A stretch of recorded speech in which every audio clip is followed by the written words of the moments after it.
os idosos, aqueles que já deram o duro ao longo da vida, já trabalharam, construíram a família e de repente chega numa fase de mudanças da rotina ou até do distanciamento das pessoas ali do convívio, seja por meio do luto, né, dessas pessoas ou até com a chegada da aposentadoria, Marco. Exatamente, é um problema de saúde mental, né, bastante comum na chamada velhice, né? É um quadro que amplia a variação na apresentação e na intensidade de sintomas. Nós vamos conversar agora com o médico psiquiatra Petros Raulino. Doutor Petros, muito boa tarde, seja bem-vindo ao Estúdio CBN. Muito boa tarde, Sandra, muito boa tarde aos ouvintes e a todos que estão dispostos a ouvir sobre um tema tão relevante que é depressão em idosos. Bom, para a gente começar falando, doutor, depressão não é só um quadro de tristeza, né? É uma alteração cerebral, uma alteração no organismo, né? Isso acaba, vamos dizer, aumentando esse sentimento de tristeza, né? Sim, eu costumo dizer que a tristeza, ela tende a passar, né? Essa pergunta ela é muito relevante, porque depressão é persistência de queda, né, do estado de humor, queda de energia e queda da capacidade de viver alegrias, né? Essa tríade clássica, para o diagnóstico da depressão, ela em idosos ela também acontece. Então, muitas pessoas... aliás, isso é uma questão muito interessante, porque a prevalência de depressão em idosos ela é bastante alta.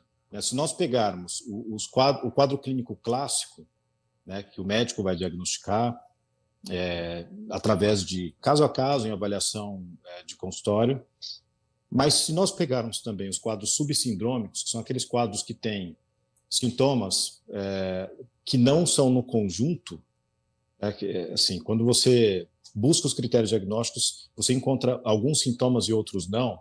Quer dizer, não é um quadro exatamente completo, mas se nós pegarmos esses quadros também, que muitas vezes estão ali na penumbra, né, entre um estado normal, né, de humor e um quadro de depressão, chega a 40% da população com mais de 60, 65 anos podendo ter esse tipo de sintomatologia.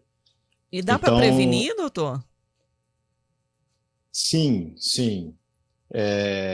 Vamos lá, vamos entender que a depressão é um quadro muito heterogêneo, né? Heterogêneo no sentido de intensidade, tem vários níveis, várias intensidades, tem vários subtipos.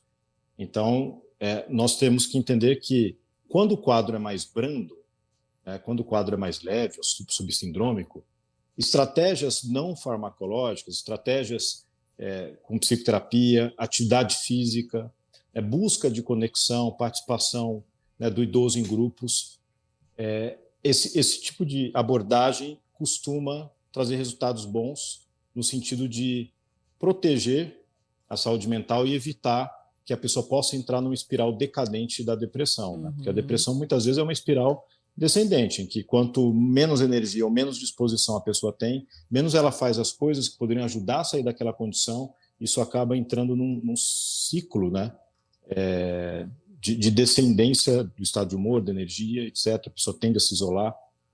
Então, dentro dessa lógica, a não ser quando o quadro ele já tem uma intensidade moderada ou uma gravidade maior, aí quando chega nesse ponto, aí clinicamente os médicos vão fazer a avaliação e eventualmente vão indicar fármacos para também combater o quadro, e os resultados tendem a ser muito eficazes. Agora, tem alguns momentos que funcionam, de repente, como um gatilho para essa situação.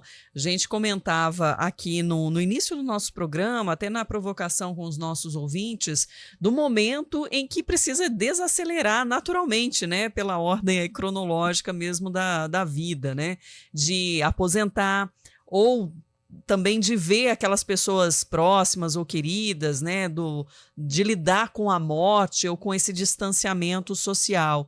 Isso deve ser realmente considerado? Sim. Essa pergunta ela é muito importante, porque um dos principais fatores de risco para a depressão é o estresse. ou os estressores, né? Eventos de vida negativos, eventualmente traumáticos, né? E que podem ativar no organismo uma série de reações fisiológicas, né? Neurohormonais, e que podem, dependendo da genética e da predisposição de cada um, cursar com um quadro de depressão. Então, lutos trazem impacto negativo, né? Não só lutos concretos, com perda de entes queridos, mas também o luto simbólico, a aposentadoria, ela acaba muitas vezes entrando nessa representação de um luto simbólico, né? Quando a pessoa se aposenta, é uma expressão que parece evocar a ideia de retirar-se para os aposentos, né? A pessoa está muitas vezes se sentindo saindo do jogo da vida, e isso é uma perda de uma parte da identidade importante e funciona como um luto, né? Ninguém morreu concretamente, mas a pessoa se sente morrendo num pedaço da identidade dela, né? Por isso que é muito importante que as pessoas entendam esse processo, né? Porque ao entender que faz parte da dinâmica, que essas perdas elas possam provocar no organismo processos clinicamente significativos, então realmente é importante a gente alertar a população, né, que tem tratamento e tem caminhos para melhora, né? Até porque muitas vezes o idoso, né, quando ele tem sintomas depressivos nas suas mais variadas intensidades, é muito frequente o idoso dizer que aquela tristeza faz parte da vida, ou muitas vezes nem relata que tem tristeza, mas não tem mais a mesma energia, não tem mais a mesma disposição. E nem projetos, né? A longo prazo. E nem projetos, porque exatamente quando se perde esse aspecto do ofício, né, da parte profissional, quando se abre mão e entra na aposentadoria, o que a pessoa vai colocar do lugar, né? Qual é o projeto de vida, né? Como que ela vai se manter, né, com ligação com pessoas, com ligação com familiares, ou com amigos, ou com grupos sociais, porque essa ligação com pessoas, né, na procura de ajuda, na procura de companhia, é o que dá aquele incentivo, né, e aquele resultado para que a pessoa possa se proteger contra um processo de negatividade e de depressão. Dr. Petros, isso varia de pessoa para pessoa ou é possível já se fazer um trabalho antes da aposentadoria ou até preparando para que alguém vai perder a esposa, amigo, irmão, né? Quando chegar na terceira idade, dá para fazer um trabalho preventivo em qualquer pessoa ou não, dependendo de como lida, como já tem alguma predisposição, só tratando mesmo. Sim, essa pergunta é interessante, porque vai depender de uma série de variáveis de cada organismo, de circunstâncias de vida, né? Então, se a pessoa ainda não tem sintomatologia depressiva, mas ela antevê, né, que situações de vida que podem vir, né, de lutos concretos ou simbólicos, né, e ela busca, de alguma forma, se proteger do impacto dessas perdas, né? Quais são os caminhos, né, para essa pessoa? Buscar conhecimento, né? Técnicas de terapia, elas podem ajudar a identificar se é que, de alguma forma, a pessoa já não tenha passado, né, pelos seus altos e baixos na vida, ainda que não seja numa intensidade de um luto concreto, mas, enfim, um processo um processo terapêutico, né, de psicoterapia pode ajudar. Manter a vida com estilo de vida adequado, né, e saudável, então boa alimentação, boa higiene do sono, práticas meditativas também, as pesquisas têm mostrado resultados interessantes. Para quem tem um lado de cultivar a espiritualidade, também é algo que pode ser feito. Então quando se trata de resultados para a depressão, fatores de proteção para a depressão, né, que trazem resultados de proteção, os elementos eles são uma composição de estratégias e de estilo de vida que a pessoa pode assumir para ter esse aumento de proteção lá na frente. E a rede de apoio também é importante, né? Aqueles que convivem com esse idoso, de estarem atentos a esses sinais. Sim, sim. A rede de apoio ela tem um impacto significativo nos resultados para a saúde mental dos indivíduos, especialmente do idoso. Teve um estudo agora que teve uma repercussão muito, muito ampla na mídia mundial, foi publicado sobre bem-estar e felicidade, né? O estudo mais longo que se fez ao longo de muitas décadas sobre felicidade e bem-estar, chegou na conclusão, né, já na idade geriátrica, né, as pessoas com mais de 65 anos, as pessoas que chegaram melhor nesse envelhecimento saudável foram pessoas que tinham ligações com pessoas, né, a rede de apoio, tanto amigos quanto familiares, né, ou pessoas da comunidade, né, pessoas que fazem parte de alguma comunidade, quer seja religiosa ou que tenha alguma outra finalidade. Então, essas pessoas, elas tiveram uma maior proteção e maiores níveis de bem-estar e felicidade já na idade de envelhecimento saudável. Então, realmente, assim, rede de apoio é muito importante. Rede de apoio se cultiva ao longo da vida, né? Doutor, tem pergunta chegando do ouvinte aqui, final do telefone 5626. Depressão só aparece nas pessoas que estão com algum tipo de problema ou pode ser em qualquer pessoa? A depressão, ela não escolhe se a pessoa tem problema ou não.